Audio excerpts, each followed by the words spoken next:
I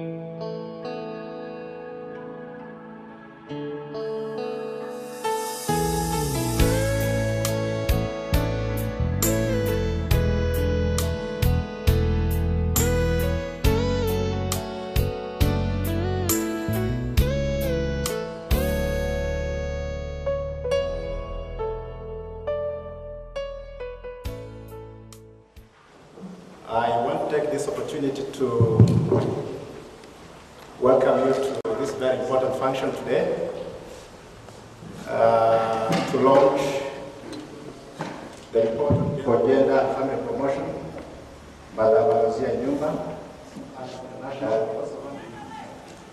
We also want to have Madam Nakire, who is the chairperson for Rwanda, Transparency Rwanda, and Mr. William Atkins from the Norwegian People's Aid.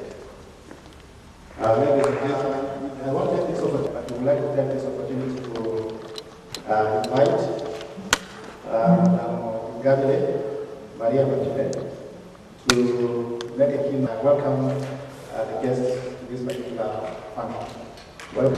Family promotion, distinguished guests, present on behalf of Transparency Rwanda, and on my present our study on gender-based corruption at the workplace. This is the first research of this kind in our country. I would like to express my gratitude, or in particular to you, Honorable Minister, for having accepted our invitation to come and participate to the launching of this report. Many thanks as well to all of you, distinguished guests, for having found the time to join us. Your regular positive response to our invitation is a clear sign of your firm commitment and support for Transparency Rwanda's mission and their activities. Transparency Rwanda has decided to undertake this research because despite Rwanda's impressive progress on both the fight against corruption and the promotion of gender equality, the notion of gender-based corruption has not yet attached the legislator's attention, nor has been the subject of any research. Indeed, research for advocacy is a key pillar for Transparency Rwanda's strategic approach and interventions. This study that has covered the whole country is of the utmost interest, as it represents another step towards achieving our vision of corruption-free Rwanda. It pursued the global objective of analyzing the state of gender-based corruption in our country to contextualize the link between corruption and gender at workplaces in Rwanda, determine the levels of awareness and knowledge of this form in workplaces, identify strategies of preventing damage or raise public awareness of gender and categories of success most as the packages decided to report. Among the key findings of the research around that gender-based corruption exists to be more affected than the public sector and civil society. The presence of different forms of gender-based corruption, such as sexually suggestive language, sexual exploitation, refusal of advantage following resistance to sexual offense.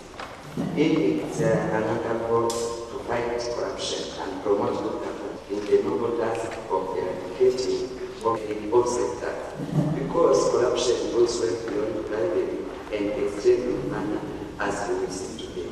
We would like to take gender experts, civil society organizations, policy and decision makers, as well as private companies. A joint effort from all of you is needed in the fight against corruption. We reiterate our gratitude to the government of Rwanda for its support through various structures, in particular today the Ministry of Gender and Family Promotion, and to all our partners as well as our individual citizens show commitment to fight corruption and promote good governance in our country. Finally, let me conclude by pointing out that without the support of Norwegian People's Aid, here presented by its country director, through the Public Policy Information and Monitoring Project, this is that would not have any kind of doubt. That's all.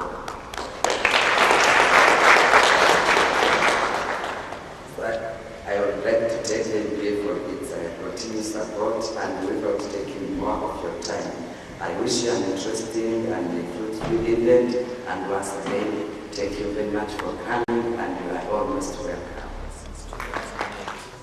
Over the past 4 programs called the Public Policy Information Monitoring and Advocacy Program. The program aims at promoting interest and participation of CSOs and individual citizens in public policy affairs, focusing on policy formulation and implementation to ensure that policy delivery is improved at both the local and national levels. Since its commencement, TI-Rwanda has been providing a public platform where information is openly exchanged, dialogue created, problems identified, and solutions found to remedy them. This latest survey signifies yet another commendable initiative, one which addresses a problem which is faced globally and not just in Rwanda. Indeed, it is admirable that Rwanda has the political will to attempt to tackle such issues when many other countries in the world turn a blind eye to it. From our perspective, the survey is an important contribution by civil society towards further developing and improving on the government's laudable work of promoting gender equality and combating corruption and all its manifestations. We are confident that the findings of the survey will assist all key players as well as society as a whole to better understand the problems of gender-based corruption experienced by ordinary citizens and provide guidance and suggestions to preventing and ultimately striving towards the eradication of such practices. The survey openly acknowledges the limitation of the research due primarily to the taboo nature of the subject matter. Nevertheless, it provides some very key relevant points to where the government, civil society, the private sector, and others can focus upon to address these issues. In our opinion, the recommendations made in the study are extremely pertinent and, more importantly, doable. We are hopeful that they will be adopted by many, but have impact felt by all. I take this opportunity to once again commend TI-Rwanda for its efforts at raising public awareness on issues that are sometimes very difficult to openly discuss due to the nature and cultural context.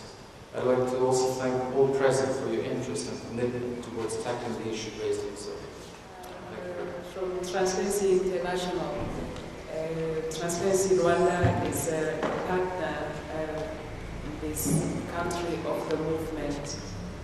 Honorable Minister for Gender and Family Promotion, distinguished guests, ladies and gentlemen, for me to be here at this opportunity is a very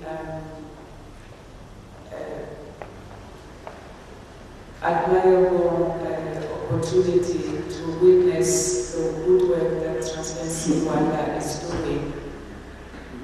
Because across the world, people tend to think that corruption is only based on financial transactions. And so far, people tend to forget that there are many other forms of corruption that are worth analyzing and exploring.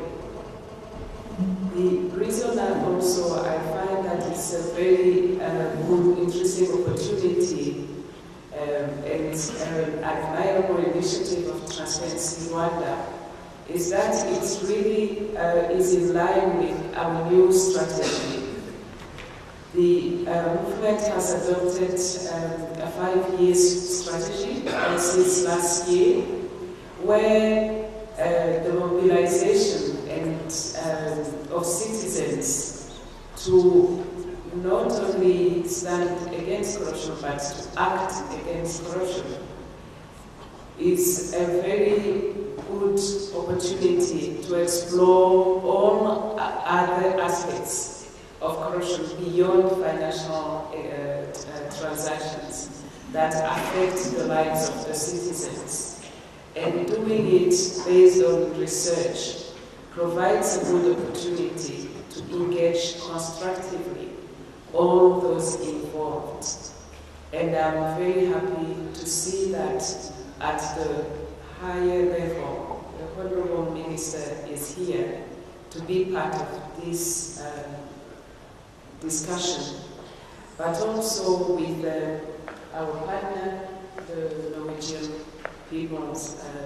aid to say we stand by Transparency International. We do appreciate the work they are doing. This is why we are here to be part of this discussion.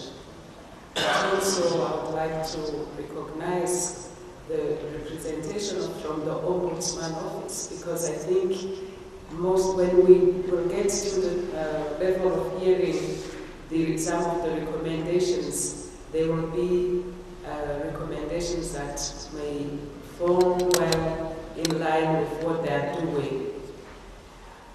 The other aspects of this work we are discussing today that falls really in line with the movement strategy is the whole concept of talking about this, and we know that this opportunity for gender-based corruption happens because people who are in positions of leadership in the public sector and even in the civil society, they abuse their position on taking an opportunity where it might not always be easy to decide to say no.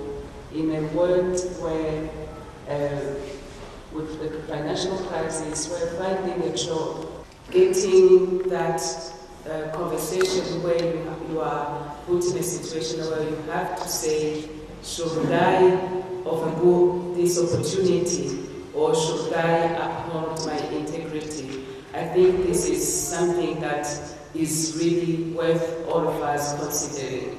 And I will be brief, inviting everybody to reflect on this, and also as we hear the key findings and the recommendations, reflect on how we could scale up this work and invite more institutions that have an opportunity to implement the recommendation to do so, because it's a very important, a very opportune work that Transparency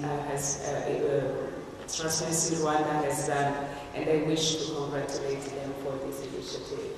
Thank you. Transparency International, the country representative of the Norwegian was it. The Deputy Ombudsman here present, all the distinguished participants.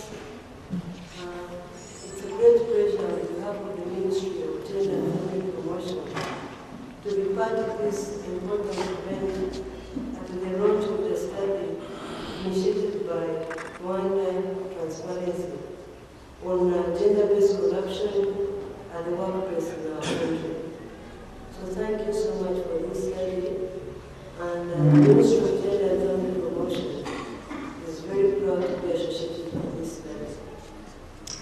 So I want to thank you for this important publication, which I think is the first of its kind, as you mentioned in your opening remarks. We appreciate the willingness of Transparency Rwanda to contribute to our government's policy, and we believe through such a kind of research, you are strengthening and contributing greatly to the gender equality promotion and women promotion concerns. I understand in the study, the findings of your study, there is about 5% of the Rwandans who have experienced and witnessed corruption related to gender at the workplace. By Rwandan standards, this is very high. In the spirit of our government's policy, we all know that our commitment to corruption here, it's what we call the zero tolerance of corruption. And our government is very committed to fight all forms of corruption in our country. So when we talk about 1, 2, or 3, or 5% existence in our country, I think the general message in this country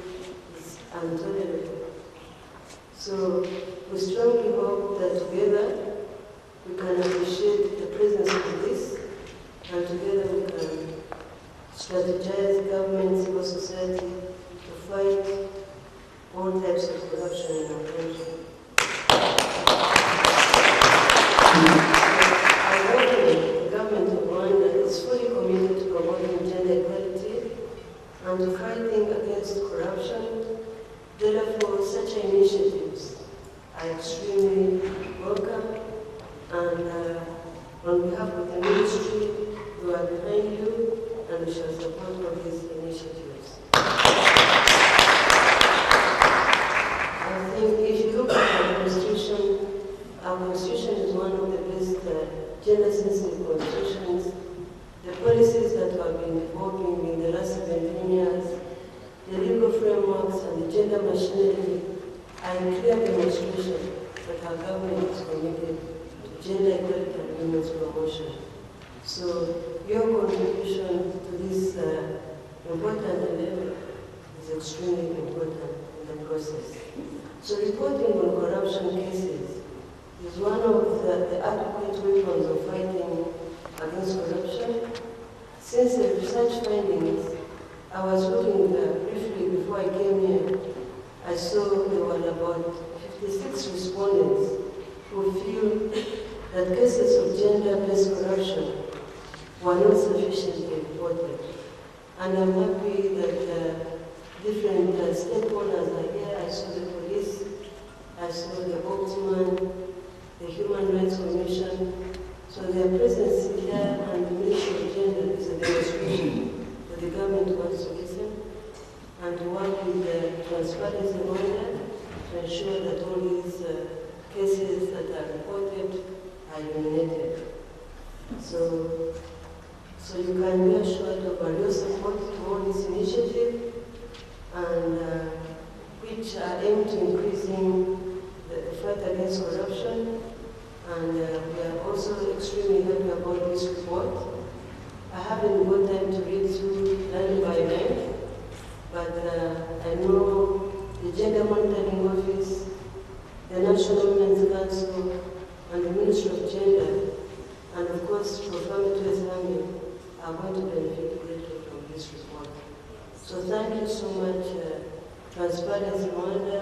I want to thank all the partners who are here, and I pray the support on behalf of the ministry to continue to work together to ensure that gender is promoted and women empowerment is recognized.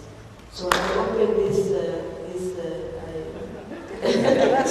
so the launch officially, I'm not familiar with this kind of protocol, but so I just want to open this workshop officially and launch the report officially. So thank you so much for the invitation.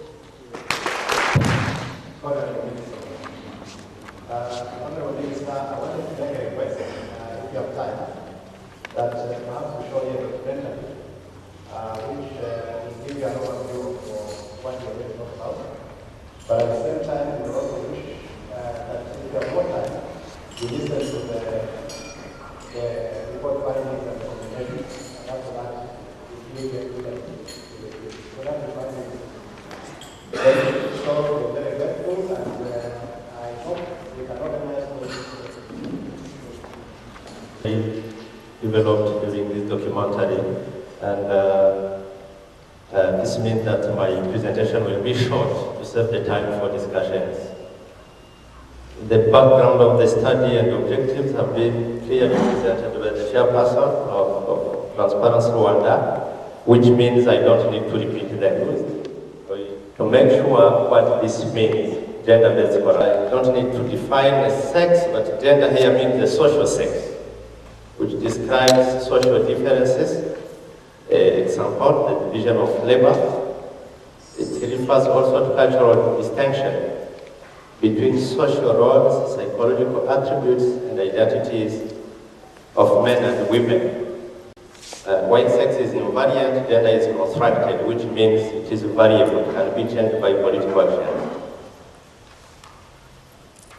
Corruption is the misuse of entrusted power for private gain. This is the definition from Transparency International. It is also defined as the abuse of public authority for private gain. The Rwandan law adds other aspects like the traffic of influence, the favoritism, illicit enrichment, and many other related offenses. Corruption can be also defined as the power abuse for the purpose of serving individual interests. So what is gender-based corruption, and how is it used in the context of this research. According to Kimson, gender-based corruption is the abuse or exploitation of women by public authority or private gain, mainly for pecuniary or sex, but also for other reasons. So this definition is not inclusive because it is limited to women, while this type of corruption concerns also men, as it was shown by this study. So in the context of this research, gender-based corruption is understood as any illegal act in favor or against a person because of his or her gender role in the context of his work or her work. Which means that gender-based corruption is not limited to the sex favors, but it involves other aspects related to gender roles as we know them in our context. The realization of this study associated two big approaches of research, the qualitative and the quantitative. This was due to the nature of the study. It was not enough to capture tendencies. We needed some explanation elements which made it important to resort to some qualitative methods. We used four main techniques for data collection, mainly the desk review, the questionnaire, interviews, and focus group discussions. The study population for the quantitative research was calculated based on a list of organizations provided by the Social Security Fund of Rwanda. But we removed from this list all organizations employing less than 10 people or people belonging to the same sex. And after this operation, we remained with 2,194 organizations. And we selected among these organizations 240 as a sample, representing 11% of those organizations. Because this is both a qualitative and quantitative research, we selected randomly 200 organizations and purposively 40 organizations. We were supposed to conduct a survey on 1,200 people, employees, but finally 1,145 employees were able to participate in this study, which is 95% and 5.4% of the initial sample. So the sample was proportional depending on the number of organizations in each province and the city of Kigali. It was also proportional in terms of the three sectors, which is the public, the private, and civil society organizations. But according to the Social Security Fund of Rwanda, we have only two sectors of employment, what they call the public and the non-public, combining the private and the civil society organizations. About the sex distribution of respondents, the the number of women, since they are considered to be the main victims of this type of corruption. We used the formula of Household. In addition to this quantitative aspect of the research, we used the qualitative approach thanks to interviews with resource people, and we organized 6 focus group discussions, among which 2 were homogeneous, composed of women only, 1 of girls and women seeking a job, and another one for women in employment. The other 4 were heterogeneous. This distinction was justified by the fact that we wanted to give to women the opportunity to speak freely of their experience. So are the key findings of this research? About the awareness, employees are aware of the existence of gender-based corruption in their respective organizations. However, this is not the most important problem of employees. Low salary compared to the cost of living is the most important problem employees are facing in Rwanda, with 71.5% of all respondents. Salary imbalance between employees is also important, and according to some focus group discussions, this is somehow linked to the problem of gender-based corruption. Gender-based corruption ranks 5th with only 2.2% among the problems of employees in Rwanda. However, it is considered to be important compared to other forms of corruption in Rwanda. It's the most important form of corruption in Rwanda.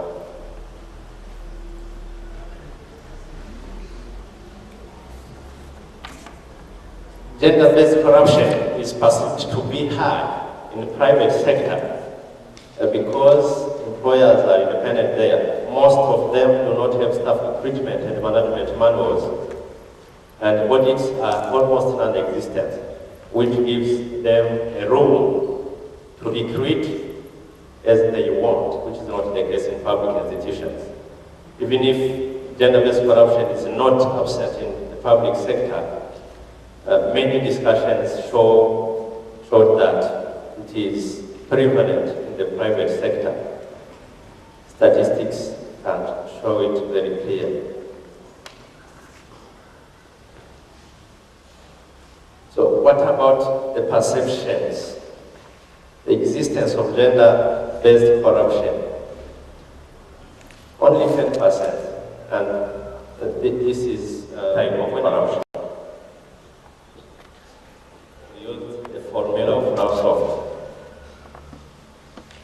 In addition to this quantitative aspect of the research, we used the qualitative approach thanks to interviews with resource people, and organized 6 focus group discussions, among which 2 were homogeneous, composed of women only, 1 of girls and women seeking a job, and another 1 for women in employment. The other 4 were heterogeneous. This distinction was justified by the fact that we wanted to give to women the opportunity to speak freely of their experience. So what are the key findings of this research? About the awareness, employees are aware of the existence of gender-based corruption in their respective organizations. However, this is not the most important problem of employees. Low salary compared to the cost of living is the most important problem employees are facing in Rwanda, with 71.5% of all respondents. Salary imbalance between employees is also important, and according to some focus group discussions, this is somehow linked to the problem of gender-based corruption. Gender-based corruption ranks 5th with only 2.2% among the problems of employees in Rwanda. However, it is considered to be important compared to other forms of corruption in Rwanda. It's the most important form of corruption in Rwanda.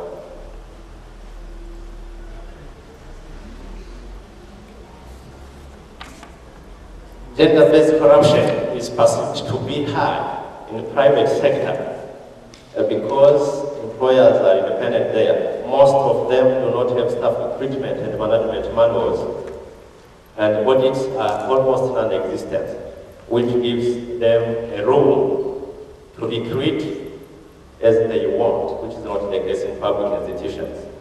Even if gender-based corruption is not absent in the public sector, many discussions showed that it is prevalent in the private sector. Statistics can show it very clearly. So what about the perceptions, the existence of gender gender-based corruption, only 10%.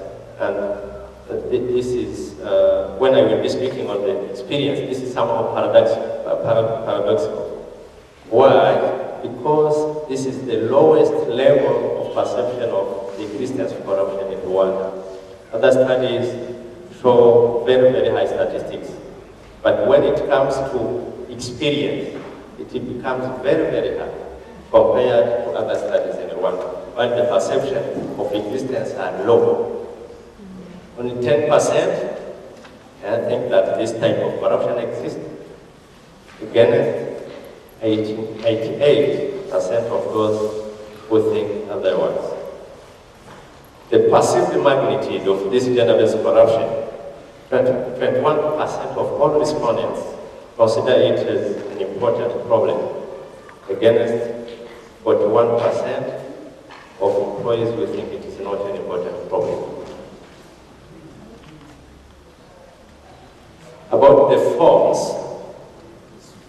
the research identified 5 important forms of gender-based corruption, including sexually suggestive language, which is very, very difficult to define, to operationalize, but which was very present in all discussions. Everything starts there with sexual or sexually suggestive language, 50%.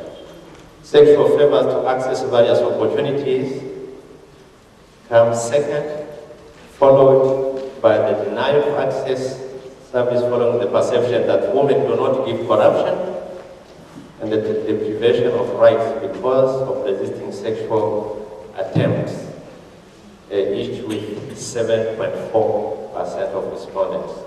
And sexual extortion, we have access to various advantages with 5.6%. But it's important to mention that 18.5% of all respondents did not want to answer this question, which is revealing. About the categories of employees most exposed to gender-based corruption, female job seekers rank first with 43.3% of all respondents. Female secretaries with 29.1%, and male senior staff members with 10.9%. But the first 2 categories are involved, are exposed as victims. The last one is involved as perpetrator. So what about the personal experience of gender-based corruption at the workplace? All studies on corruption show clearly that perceptions are very high compared to the experience, the personal experience. In Rwanda, institutions in Rwanda, 5% of respondents said yes, we experienced this form of corruption, which is very, very high compared to other studies in Rwanda. Because the level of experience varies between 2 and 3% of respondents. So, which means that this is high in terms of experience. The rate was even very high in focus group discussions because 57% of all participants declared having experienced this type of corruption, while 19.7% of respondents said they know someone who suffered this form of corruption. About the frequency, that 4.6 consider it as a rare phenomenon, and 3.1% that it happens sometimes, while 3.1 other respondents consider it as a regular phenomenon.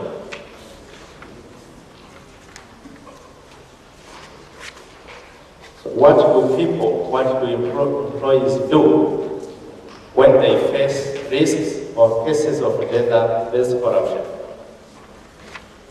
48.1% of all employees having experienced gender-based corruption did nothing, which means already that the reporting situation is very weak. 3.7% only reported to the police, and 1.9% report to the Ombudsman office, which is not true. Because during the interview with the Deputy Ombudsman who is present in the room, we realized that only one person contacted the office for this case of corruption.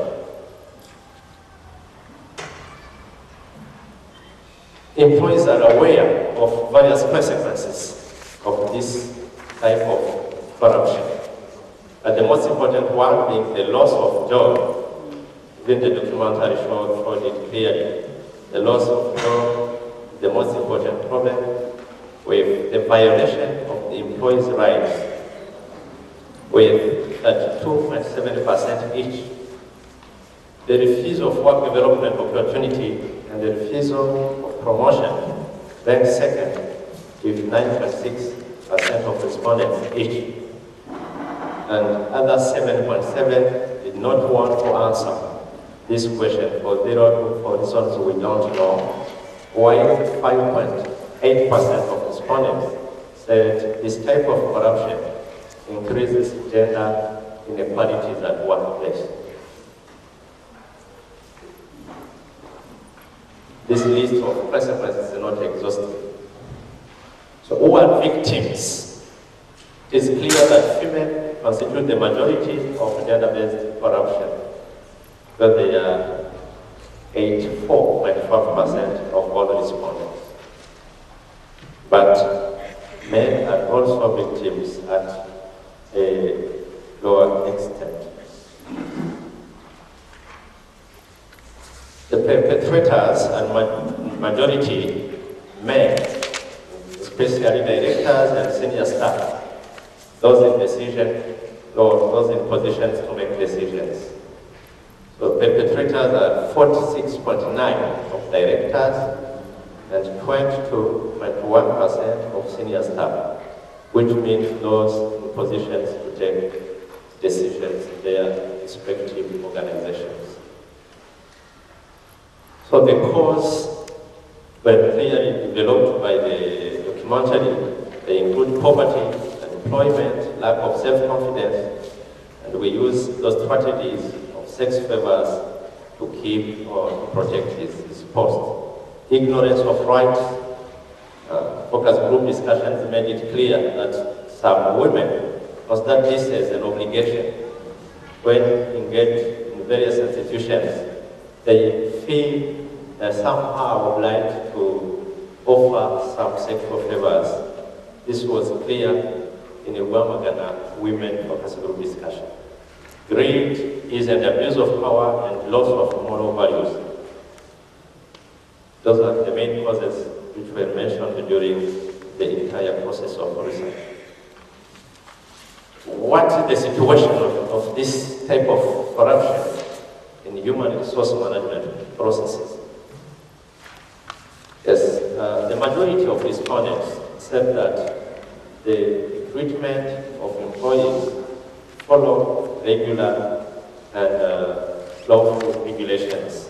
However, a non-negligible portion of those respondents indicated that sometimes we resort to subjective criteria to recruit employees, including those sexual favors, spoken language, gender-based discrimination, nepotism, regionalism, and clientelism.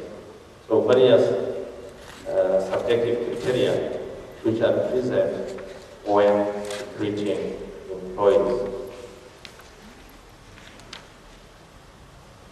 About the promotion opportunities, 83% of all respondents said that men and female employees have equal opportunities in terms of promotion. But we have some other percentages which are non-negligible of respondents who think the contrary.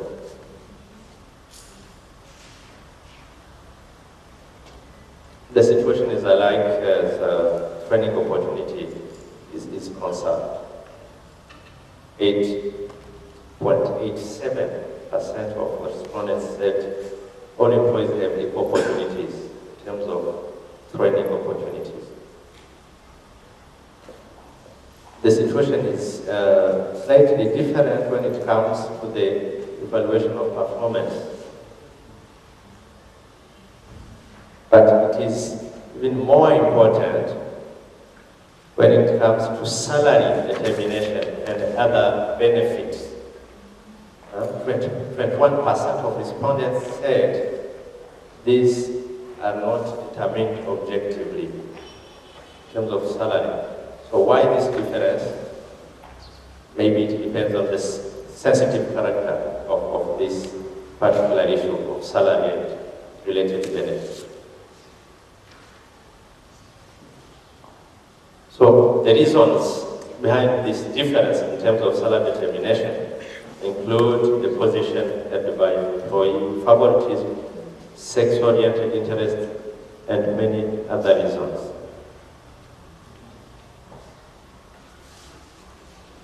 So what is the situation about the gender-based corruption reporting? It is clear that the reporting is very, very low. Only 33% of respondents think that this is reported effectively, which is not true compared to information we got through qualitative techniques of data collection in various institutions. So why this situation? Why the reporting is very, very low? The first reason behind this is that employees fear to create themselves problems and they do not want to report. 47.3% of all respondents.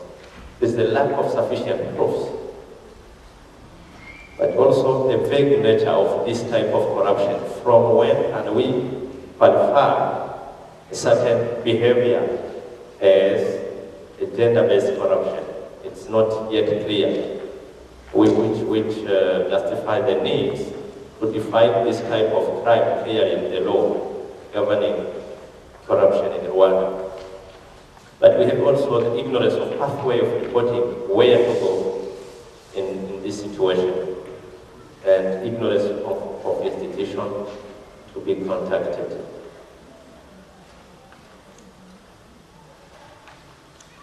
About the gender-based corruption prevention strategies, when we asked this question, many employees said, yes, we have them in our respective institutions, but we asked them the content. They were generally confused, which means we suggest that these strategies do not exist in a number of institutions. But focus group discussion suggested a number of strategies to prevent this type of corruption, including the sensitization of employees, report cases of gender-based corruption, formal and transparent mechanisms of recruitment and management of staff, especially in the private sector, independent audits of recruitment and management of staff, as well as publication of audit results, education of the employees on their rights in the workplace, creation of platform of debate for women, internal gender equality policy and equal remuneration policy or value, etc. And from those results, we came up with a number of recommendations. Some of them concern the public institutions, the government, relevant institutions. Others concern the civil society organizations and the private sector. So those recommendations are to review the law on corruption, to make it specific on the nature of gender-based corruption and its corresponding sanctions, to promote sexual education in socialization centers. One of the obstacles why people do not report this type of corruption is that they have the shame to report it and they don't want to be known as a victim of this type of gender. So there is a need to promote sexual education, to demystify this type of corruption, to ensure the dimension of gender-based corruption is integrated the action plans and staff management policies of all organizations, organize a media campaign to raise awareness of gender-based corruption in the workplace and encourage women to report. Findings show clearly that the level of awareness is low, 10% of all respondents, which is abnormal. To continue punishing people found guilty of gender-based corruption, to define a safe structure to report, maybe a specialized office within the office of the ombudsman or the monitoring office. In order to raise awareness on the magnitude of this type of corruption, to set up in different organizations, professional clubs to discuss on the issue, to put in place in each and every organization a safe service in charge of receiving grievances and injustice cases related to gender-based corruption in the workplace, to reinvigorate collaboration among all organizations involved in the fight against corruption, including civil society organizations. To relevant civil society organizations and the private sector, there is a need to put in place mechanisms of detection, prevention, and the reporting of gender-based corruption in the workplace, to develop manuals where this is not the case, on the recruitment and staff management policies, establishing transparent and objective procedures, to order independent audits on organizations' recruitment and management of human resources, organize sensitization workshops of their own staff on gender-based corruption, its consequences, as well as the reporting mechanisms. To development partners, there is a need to support both financially and technically awareness-raising campaigns on gender-based corruption in the workplace, and to the Rwandan population in general, and particularly to employees, there is a need to systematically report cases or risks of gender-based corruption in the workplace. Thank you for your kind attention and your comments about ubushakashatsi bwa Transparency Rwanda bagaragaje ko hari ikibazo cy'ihohoterwa rishingiye ku gitsina mu kagene n'ibyakorwa.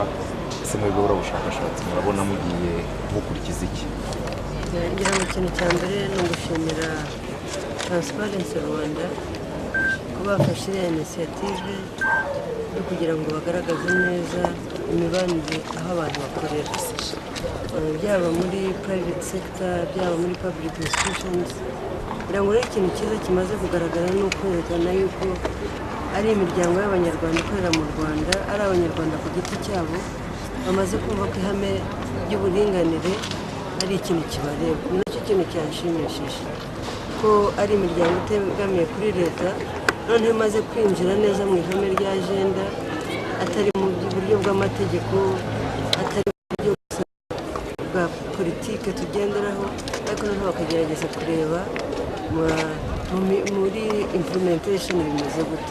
Kumva ari ikintu cyiza, nta nubwo gikwiye kudutera ubwoba, ahubwo nirerekana ko abanyarwanda bamaze kwinjira neza muri iriya hame ry'uburinganire. Biranagaragara yuko imibare berekanye, ni nabyo navuze yuko nubwo byaba 1%, nubwo byaba 2%, igihugu cyacu ni igihugu cyemeje kuba icya mbere cyangwa se gukora neza ku byerekeye gender promotion na women empowerment. Nubwo imibare yaba ari mito, cyangwa no gukangurira abanyarwanda n'abantu bari muri iyi mirimo kumva yuko ari ikibazo nubwo cyaba ari gito dukwiye kugikemura. Kumva rero nka minisiteri niyo mpamvu twaje hano gushyigikira iyi raporo, ariko cyane cyane dusaba ba partners bacu ko twese dukorana kugira ngo habe imyumvire irushijeho, habemo awareness, navuga awareness cyane cyane ku bayobozi bayobora imirimo, bumve yuko umukobwa n'umuhungu nta muntu n'umwe ukwiye guhohoterwa cyangwa se akwiye kuba yazamurwa mu ntera kubera corruption iyo ari yo yose yabishingiye ku gitsina. Ariko nzi neza ko iki kibazo tuzagikemura. Ibyo mwumvise birabatunguye muri iyi raporo? Nari narabyumvishije ariko sinarinzi imibare.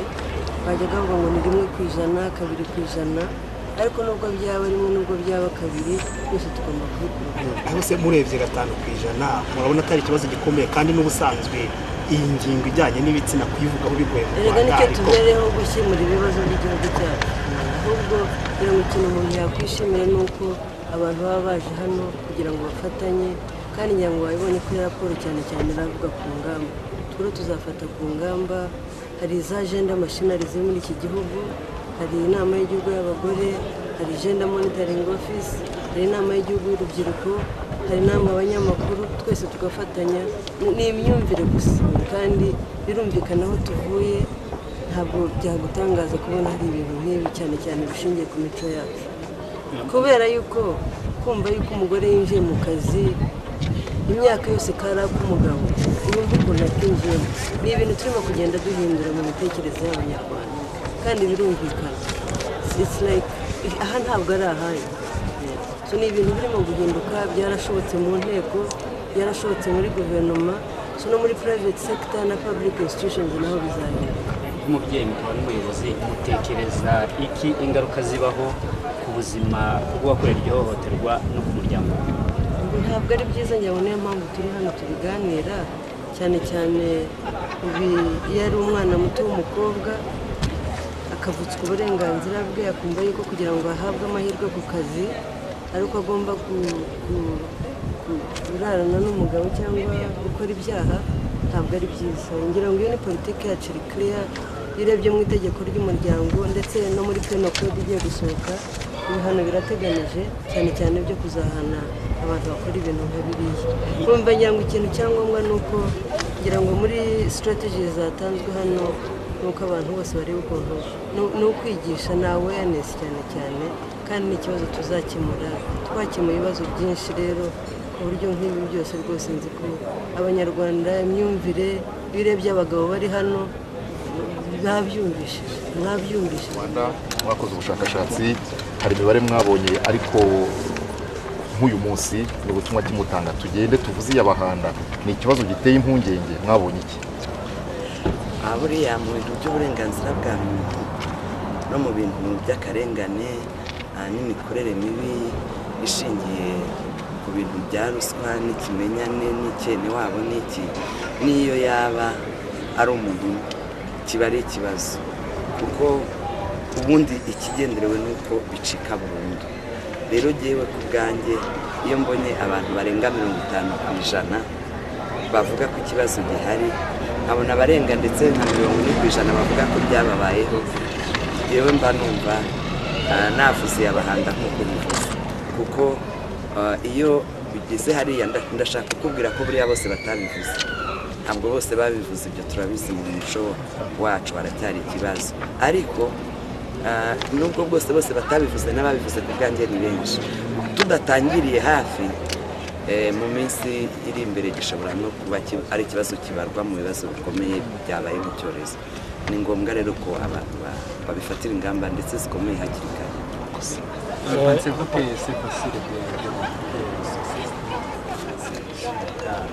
Bon, c'est pas facile, mais c'est possible. C'est pas facile parce que vu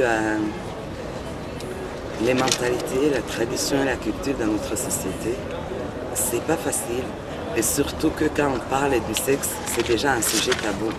Et puis c'est aussi nouveau, vous savez, avant, on n'avait jamais considéré la problématique comme quelque chose qui abuse les droits de la personne. C'était un peu comme la suprématie mâle sur les femmes.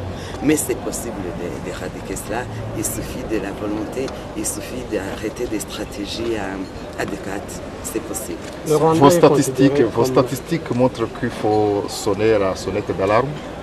Mais tout à fait, il faut sonner la sonnette d'alarme, comme vous dites, parce que d'abord nous sommes convaincus que ce n'est pas tout le monde qui a pu dénoncer cela.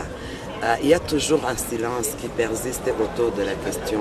Mais vu le nombre de personnes qui ont déjà répondu, c'est alarmant à notre avis.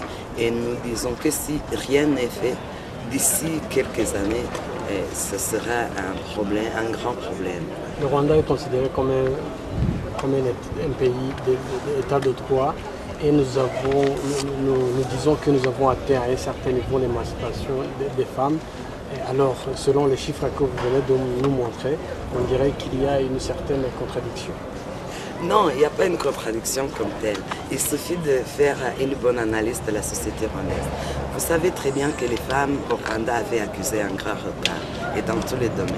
Maintenant, elles sont en train de se rattraper petit à petit, mais évidemment, des séquelles persistent. Et ce n'est pas demain qu'on va pouvoir trouver des solutions à tous ce problème. Vous savez, une situation qui a daté pendant autant d'années, il faudra une certaine période aussi pour en venir. D'après vous, qu'est recommandez-vous avec ce problème totalement différent? Parce que je recommande d'abord, c'est que tout le monde, j'appelle tout un chacun à considérer ce problème comme étant le sien et à nous tous de joindre nos efforts pour éradiquer ce problème, parce que c'est possible de l'éradiquer, comme j'ai dit.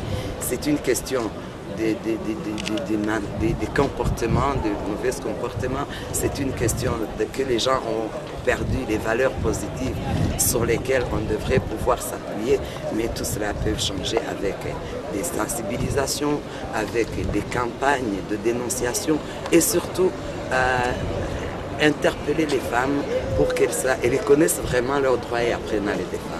ariko bimwe bigeze bavuga yuko hari abayobozi bakoresha ubwo buryo mu gutanga akazi cyangwa mu gutanga promotion nk'uko babivuga, harimo no gukwirakwiza icyorezo cya sida. Ibyo mwarabibwiwe n'ingaruka zibonekamo. Wenda icyorezo cya sida cyo ubusambanyi bwose bukozwe mu kajagari nyine, sinzi niba hari ubusambanyi bushobora gukorwa. Ubusambanyi bwa gutyo bwo bukwirakwiza sida. Ibyo ngira ngo abantu bagomba no kubyumva batyo, ariko wenda nta nubwo twebwe aricyo twagiye tureba nk'ingaruka ya sida. Twe twagiye gusa tureba icyo gikorwa abantu bashobora kwifashisha ngo bagere ku burenganzira bagombaga bari bafite, cyangwa se bagere no kwitonesha rishingiye ku gitsina. Ingaruka rero twe twarebaga yari uburenganzira bwa muntu muri sida, ariko ntabwo twarebye dufatiye kuri sida. Mu kurwanya ruswa, polisi akenshi ifashe abantu barya ruswa isanzwe ibashyira mu karubanda ndetse bagacira n'imanza rimwe na rimwe, ariko kuri ubu ngubu njye ntawe nari numva wacira urubanza cyangwa se polisi yashyize ahabona nk'umuntu wagerageje gushaka ruswa ishingiye ku gitsina. Ibyo ntabwo byaba bituma iki kibazo nyine gikomeza gufata intera. Wabibonye no mu bushakashatsi. Icya mbere nubwo bwose n'ababigaragaza atari bose, ariko burya ni n'ikibazo giteye. Abenshi batinya kubigaragaza kubera no kubiburira ibimenyetso. Umuntu abikubwira muri babiri gusa, none iyo ugiye kubivuga ngo yabimbwiye arabihakana. Rimwe na rimwe rero ugasanga kwirirwa ujya mu bintu udafite ibimenyetso ukabyihorera, kandi polisi itabonye ibimenyetso bifatika ntabyo yakora. Ariko ahangaha ndagira ngo mvuge ko hariho n'ababoherereza SMS ariko ntabyerure, wowe uba ubizi kuko yabikubwiye. Amakaza kohereza SMS, hari zo twabonye akubwira nk'ahantu mwahurira. Noneho kuba rero nakuzanira SMS uri umupolisi nkakubwira ngo ibi ni harassment, biraruhije ko twese twirwa twoherezanya SMS, kandi abahura bose ntabwo baba bahura kugira ngo baryamane. Hari n'ukubwira rero, hari n'ibyo nabonye nk'umuntu akamubwira ngo nturisubiraho, nuyereka polisi n'umukoresha wawe nzanavuga ko nakubwiraga kubera imikorere mibi. Ntabwo kuko ngewe mbazi icyo nkubaza utarisubiraho cya kintu nyine twavuganye. Urumva rero bene ibyo byose biraruhije, n'ibintu kubibonera ibimenyetso ntabwo byoroshye. Nyine none ubwo ni ukuvuga ngo tugomba kugerageza uko bigenda kose. Ikibazo tuzi ko gihari, ahubwo nagira ngo wenda sabe n'abantu umuntu ajya agerageza gukora ku buryo wabivuga wakwivamo. Umuntu ashobora kugutega umutego akakubaza ikibazo kiri butume usobanura neza ibyo ari byo, noneho akabasha kubikuregesha, naho ubundi biraruhije cyane. Ariko hari n'ikibazo wenda mu bijyanye n'imitangire y'akazi, ikibazo gishobora kuba imbogamizi cyuma kivuga h'ikimusabye mu mitangire y'akazi ku buryo bigenda. Ubundi mu mitangire y'akazi byakabaye byiza ko habaho amategeko agenga imitangire y'akazi kandi bose akabasa nabi kuko ni namo bakozi ba leta biriya bakubwira ngo ni na komisiyo iri ihari ishinzwe kureba iby'abakozi ba leta nayo kugeza ubu ntabwo irabasha gukora neza ni ibintu bigaragara hirirwa impaka hagati y'abakozi n'abakoresha ugashaka izo bakemuye ugaheba so haracyarimo ibibazo ni ukuvuga ngo abantu nyine bakwiye kubihagurukira bakamenya neza yuko niba iyo mikorere idahwitse ikomeje n'ibindi byaha bishamikiyeho nyine bizajya bigenda neza ariko njye nibaza ko byaba byiza hagiye ibigo bizwi mu Rwanda bizwi ko ari byo bitanga akazi nk'uko ubu ngubu hagiye ibigo bikoresha cyangwa turabizi abantu ushaka gukoresha ntagaragare mu bintu bitanga akazi rwose agatanga bagakora ibikenewe byose icyo kigo kigakoresha izamini kikamuzamuzanira amafaranga yewe nicyo murasaba nifuza ko twazakigeraho abikorera ariko nabo ni abanyarwanda bagendera ku mategeko none se kuki itegeko ry'umurimo nabo ari ryo ribagenga nabo babikora erega iyo ikintu cyamaze kuba itegeko kikemezwa mu gihugu abantu bose barigendera ariko ukabaza umwanya ungana n'uyu maze ikirere cyanjye nakubwira cya kintu GBC is a very big issue. So what are your recommendations for this problem to be eliminated forever from the Okay, thank you. Indeed, it's a big issue and we are worried with it because it's not well known and so far in Rwanda. Our recommendations, first of all, is sensitization of the population and of course mobilization. And mobilization, I mean, when I say mobilization, I mean men and women on the question, but also to sensitize to report cases related to gender corruption at workplaces. Make it easier for people not to fear to report cases of corruption, being it based on some financial transactions, but also on this kind of corruption. And actually, maybe I shouldn't say that, but as a woman, I'm shocked to see that 16.8 of perpetrators are women.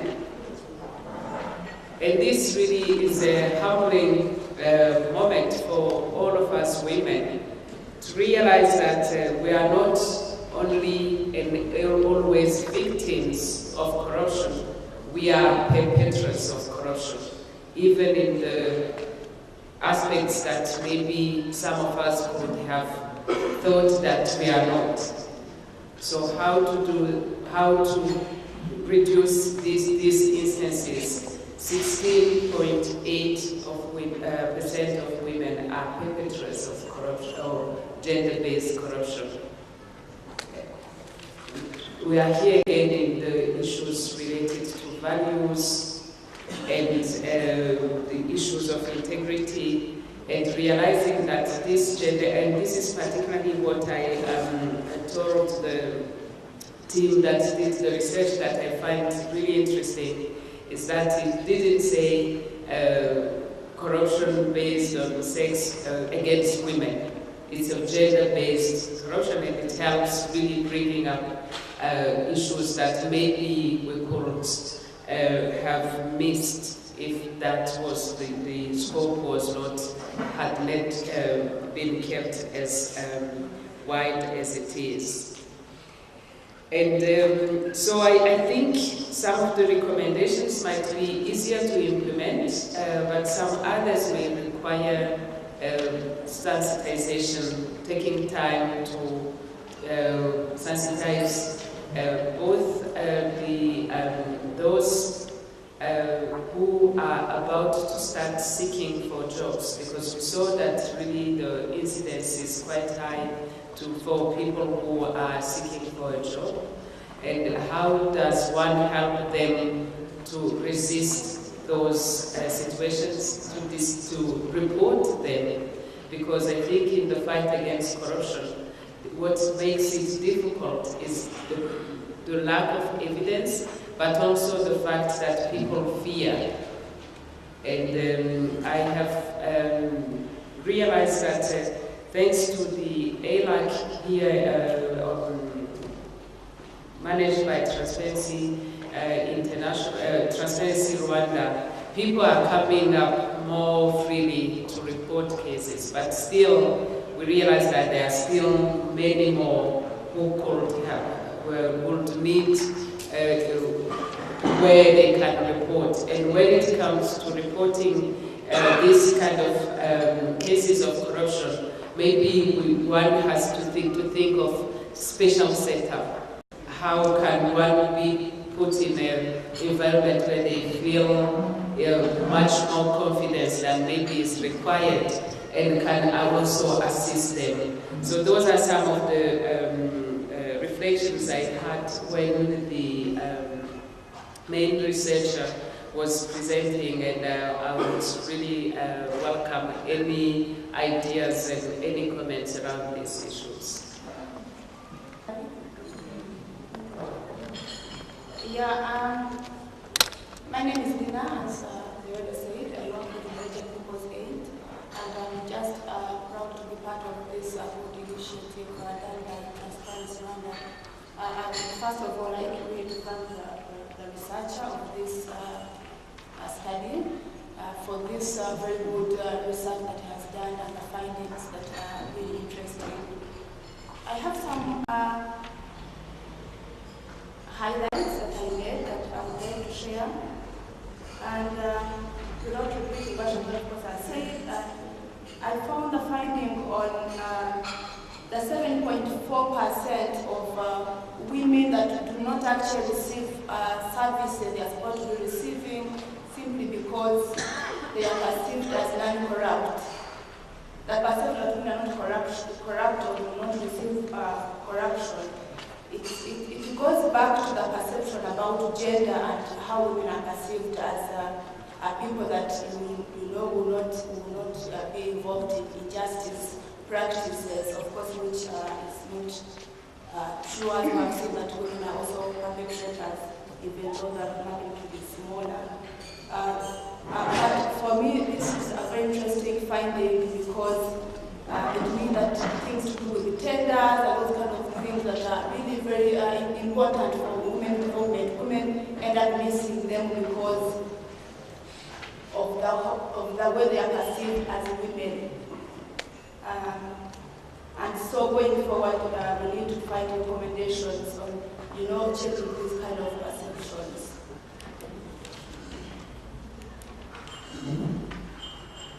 Also, as the presenter was giving us the findings of this study, what was going in my head was, does actually this case of corruption, is it clearly stipulated in the law that punishes corruption? And how many cases have been punished because they have been, the people have perpetrated this form of corruption? Or is it underlooked and undervalued that is not actually taken seriously? And maybe that's the case, that's the reason why people don't report, because they think that nothing is going to be done. Because we know that we have tolerance to corruption in this country. But when someone talks about corruption, how many people think about gender-based corruption? Probably there are very few. And if they don't think about it, they don't take it seriously, they don't report it, maybe when they report it, it is not also taken seriously. So moving forward, I think it is also important to think about how can we do advocacy to ensure that this form of corruption is among the very important and serious issues under corruption that must be dealt with. Yeah, I also highlighted among the consequences. The presenter was moving fast, but I wasn't able to see a consequence on how corruption depends poverty, especially among women, because for women that are actually going to support women, to support them, doing that if that money is actually ending up with someone's pocket, they think that their development is at risk. I hope for further research, to look at to what extent corruption, money answer will be that. So they have a big stake.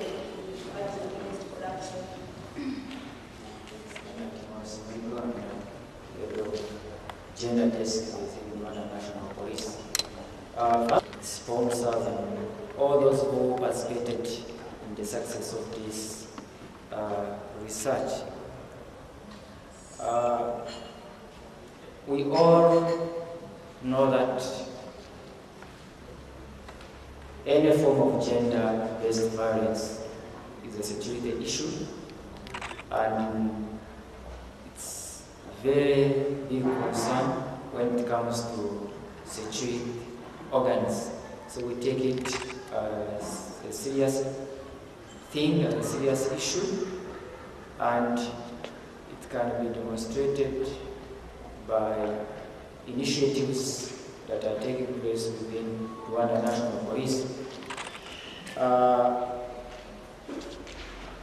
You all, I think most of us here will know that we have different desks within Rwanda National Police that are dealing with these issues, but the problem I found in the presentation is the lack of reporting, of which we need to look at it and find a long-lasting solution. We have free toll telephone lines. Most of us know 3512. It operates 24 hours. But you wonder, when one says there is no mechanism of reporting, we have published different materials where you find this telephone, among other telephone lines, where you can access them without paying any single coin.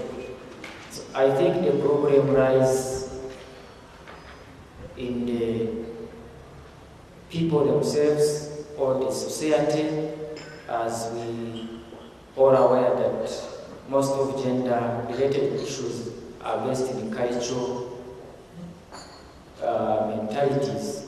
I think the awareness we are conducting or we have conducted, we need to, a lot needs to be done. We haven't reached where we are supposed to go. Another thing I've observed, the presentation tackled a very small part of the problem. The magnitude of the problem is bigger compared to what has been presented. And to me, it shouldn't be a random situation. Instead, it should be something that reminds us to put more effort. If you look at the problem in the schools, one might think in schools it's not a place of work. The corruption of minors in the schools, where most of the perpetrators are employees, these are workers. You find the problem is big. Unwanted pregnancy in schools. And those cases reported are very few compared to the problem. Because you will only know that something happens when somebody is pregnant. I think the problem is there. It shouldn't be a threat. Instead, it should be a trigger or something that reminds us that what we are doing is not enough. We need to do more. And another problem, to my own observation, is lack of proper coordination.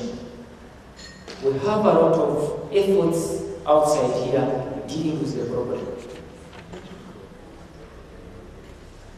But the way we are coordinated I think we need to take a step and have one voice. If police is doing this, we should avoid overlapping, and then we see what Transparent Rwanda is doing, then we harmonize our activities. This will help us reach different parts of the country within a short period of time. I think we need to harmonize our coordination or our approach towards or in response to this problem. If you look at the cases reported compared to the cases that were not reported, those that were reported are very few. If you take a step and analyze those that were prosecuted and sentenced, you find them gone reducing. Then we need to find a solution. Why are they reducing? Why are they not reported? So it's a problem that it has a solution, and I'm sure the keys or the key lies within our hands.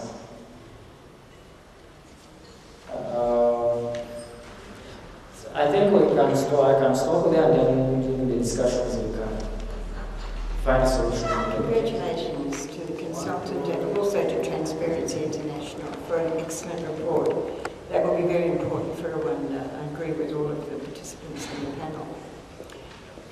I just wanted to ask one question in relation to your results, which are very interesting, very useful for us. And I might have missed it, but I didn't see an analysis of both. Yes. I didn't see an analysis of both the difference between the government, public institutions, and the private institutions, because in the beginning you said there was a mixture of both. You said almost half, I think, but there were 45%. But there wasn't an analysis. So I wondered, for example, with the human resource results in performance contracts, was that an issue for the public sector as well, or was it just a private sector issue? I think that we could get some quite interesting results if those two categories were disaggregated. My name is Shirley Randall. I work at the Centre for Gender, Culture and Development at Kigali Institute of Education. Olivia Kawatis from Media High Council of Rwanda. I'm in charge of planning and also a gender focal point. I have a pleasure to be with you here, and we are thankful for your invitation. Thanks so much, the researcher, for your good findings. I just have a few things that I would call the recommendations that maybe if you find worth it, you include them in your recommendations. We've realized that among the causes of this, according to my understanding, of a number of issues that I would like to highlight here. There is a problem that is in the public sector, I don't know what happens in private, regarding the job descriptions. You may find that they detail what you're supposed to do, but at the end of it all, they indicate that you're supposed to perform any other duties assigned to you by your superiors. So the other duties are not specific. So I'm wondering, what if you're told even to do the other things? Are you actually in a position to refuse because it's so in your job description? I think there should be advocacy in the Ministry of Public Service and Labour to consider this issue very serious, because at times we do things and know. I've realized that most of the job kind of to get job by women, especially the institutions in charge, especially the private sector, to do the advocacy role for the women empowerment, because this has been a big problem where our education is just training us to seek for jobs and not to create them for ourselves. So I think if women are empowered and can generate their own incomes, they can be self-reliant, then this issue of begging and finally giving in because of the job would be minimized. And also, when it comes to recruitment, You find that according to the public sector, you're supposed to do the written exam and the interview, which carry 50-50 during the selection process. So when you do the written exam, you do the same questions. But when it comes to interview, they are not systematic, they are not consistent, they are not uniform. You may find that what they ask your colleague is different from what they asked you. So it becomes somehow biased, depending on the appearance of someone, I believe. Because once you impress the interviewers, they will ask you a few questions, or even simpler than the ones they ask your colleagues. So the interview should be systematic and consistent. The interview question should be well structured and understood by the interviewers, so that there is no that kind of bias based on someone's looking or the language or the accent or anything, but technically understood by all the interviews. Also, this goes to the implementing authorities like Transparency Rwanda, the police, Gender Monitoring Office, and the Ministry of Family Promotion and Gender. I think they should communicate their mandate. They should communicate their functions via all the media outlets. Because you might find that the failure to report is the lack of knowledge of where to report. You may find that you've gotten a problem, but you don't know whom to report to. Should I go to police? Should I go to transparency? Should I go to ombudsman? So that lack of clear distinction between your mandates or your functions may deny the victims to report their cases. So it's better you communicate thoroughly what you're doing and how can someone reach you. Another issue is also on